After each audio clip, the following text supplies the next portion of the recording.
Vamos agora fazer uma breve revisão sobre os princípios de conservação,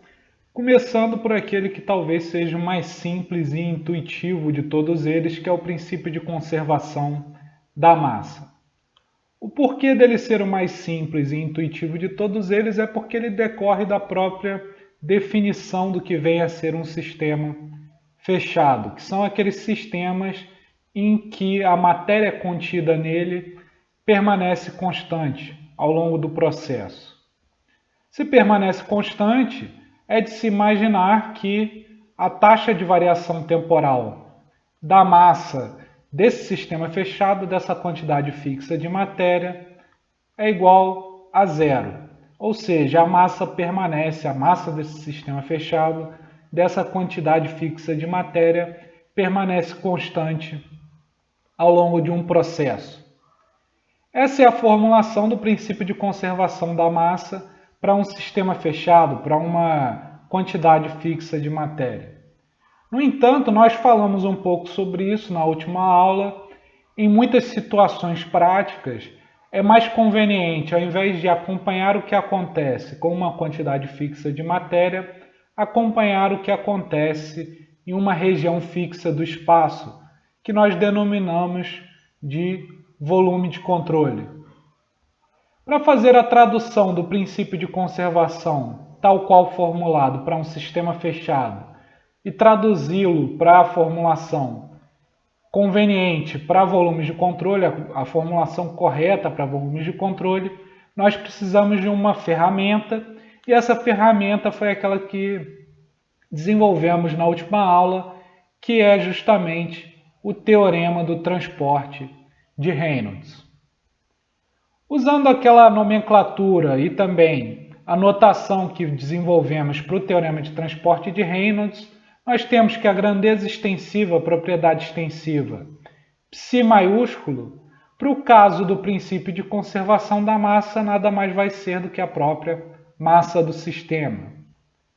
Enquanto isso, a grandeza intensiva associada, psi minúsculo, vai ser a grandeza extensiva por unidade de massa, ou seja, a massa por unidade de massa vai ser simplesmente a unidade. Relembrando o teorema do transporte de Reynolds, nós temos que a taxa de variação temporal da propriedade extensiva psi maiúsculo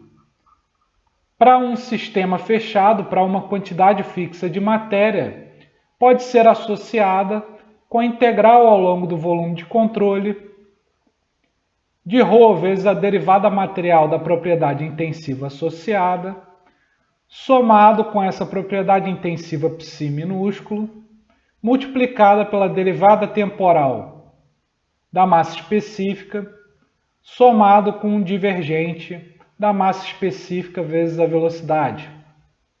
Tudo isso integrado ao longo do volume de controle. Dessa associação que fizemos aqui, do psi maiúsculo associado com a massa do sistema, e o psi minúsculo como sendo a massa por unidade de massa, ou seja, uma constante igual a 1, nós podemos escrever esse teorema do transporte de Reynolds para o caso da taxa de variação da massa de um sistema fechado. Portanto, fazendo essas associações que fizemos anteriormente, nós temos que a taxa de variação temporal de psi ao longo do tempo nada mais vai ser do que a taxa de variação temporal da massa de um sistema fechado.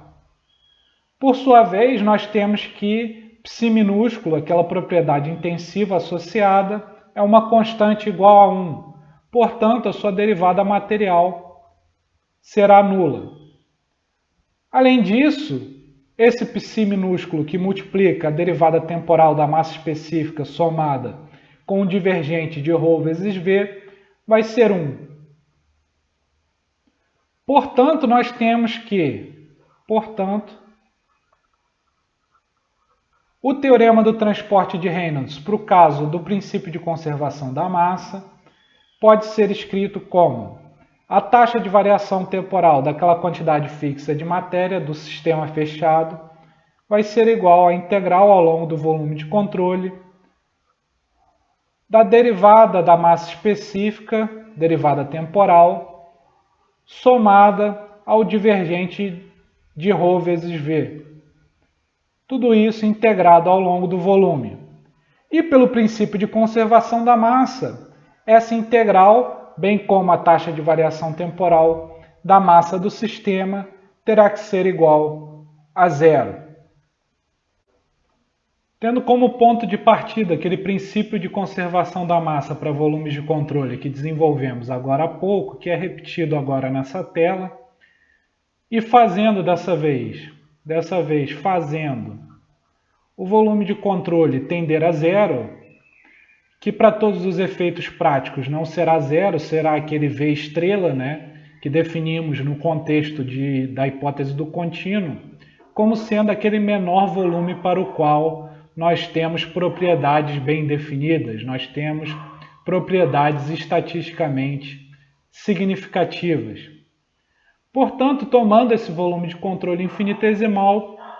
podemos reescrever o princípio de conservação da massa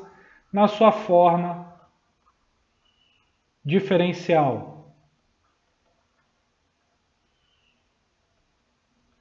Na forma diferencial, então, nós temos que a derivada parcial da massa específica em relação ao tempo, somada ao divergente do produto da massa específica pela velocidade, terá que ser igual a zero.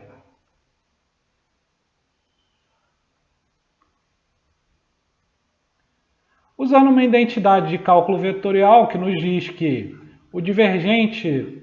do produto da massa específica pela velocidade pode ser reescrito equivalentemente como o produto interno da velocidade pelo gradiente da massa específica,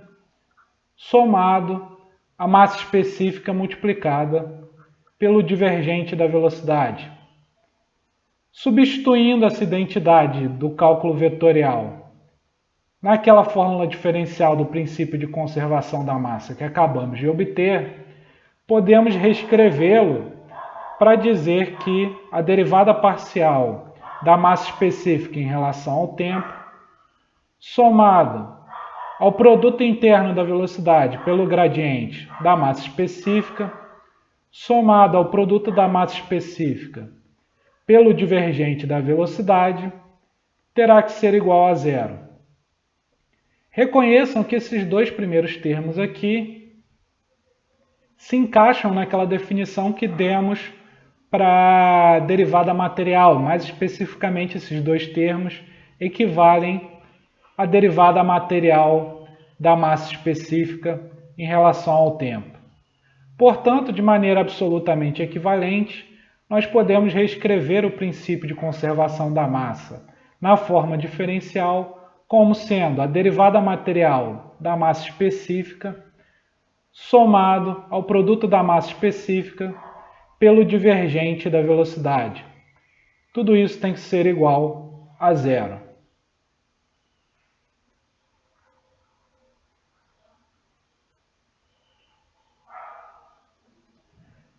Muito bem. De posse dessa expressão para a forma diferencial do nosso princípio de conservação da massa, podemos simplificar o teorema do transporte de Reynolds que havíamos utilizado para desenvolver o próprio princípio de conservação da massa na forma diferencial. Muito bem, esse teorema do transporte de Reynolds, ele nos diz que a derivada temporal de uma propriedade extensiva psi maiúsculo para uma quantidade fixa de matéria pode ser escrita de maneira equivalente como a integral ao longo do volume de controle de ρ vezes a derivada material da propriedade intensiva associada, somado com essa propriedade intensiva associada, multiplicado pela derivada de ρ em relação ao tempo, somada com o divergente de ρ vezes v, tudo isso integrado ao longo do volume. No entanto, se vocês repararem, Para sistemas que respeitem o princípio de conservação da massa, tal qual desenvolvemos agora, esse termo aqui, esse segundo termo, vai ser simplesmente nulo. E o teorema do transporte de Reynolds, que vamos utilizar a partir de agora, pode então ser simplificado para dizer que a derivada temporal dessa propriedade intensiva psi para uma quantidade fixa de matéria pode ser escrita como a integral ao longo do volume de controle do produto da massa específica pela derivada material da propriedade intensiva associada psi minúsculo, integrada ao longo do volume. E esse é o princípio, esse é o teorema do transporte de Reynolds, tal qual simplificado pelo princípio de conservação da massa que nós estamos utilizando.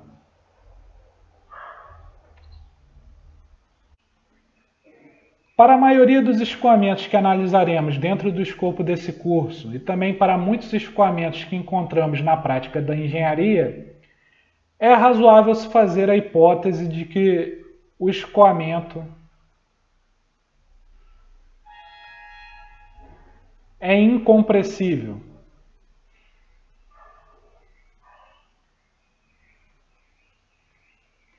Repare que eu falei em escoamento e não em fluido incompressível.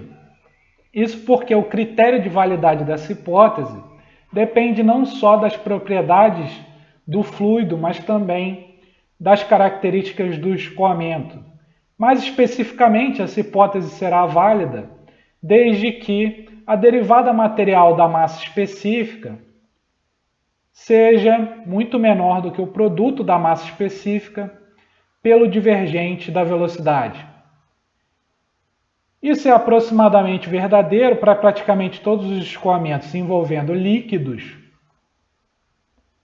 mas também para gases escoando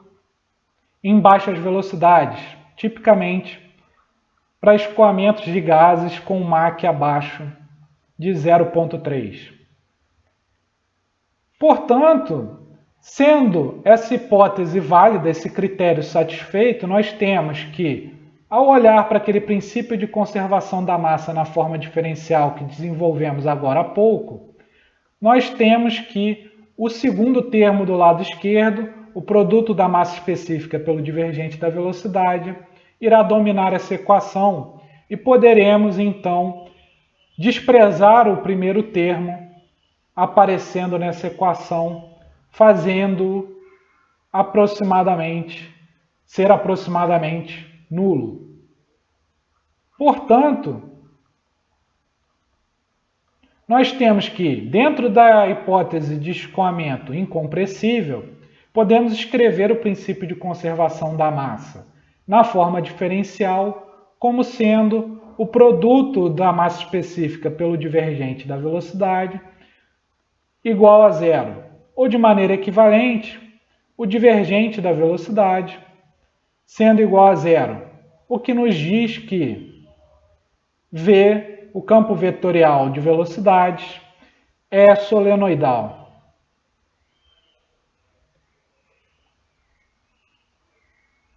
Vamos agora escrever essa expressão, essa forma diferencial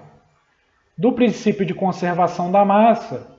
para dois sistemas de coordenadas que vão ser úteis mais à frente ao longo do curso.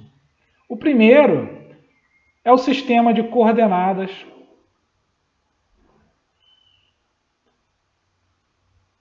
cartesianas.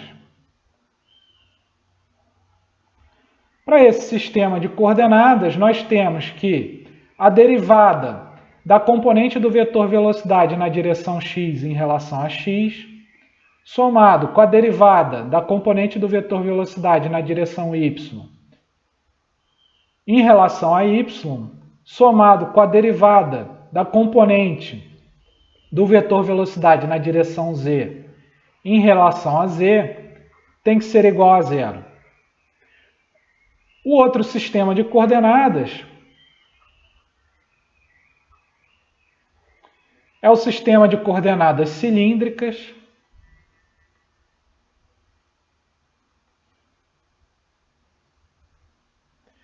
para esse sistema de coordenadas, nós temos que 1 sobre r, sendo r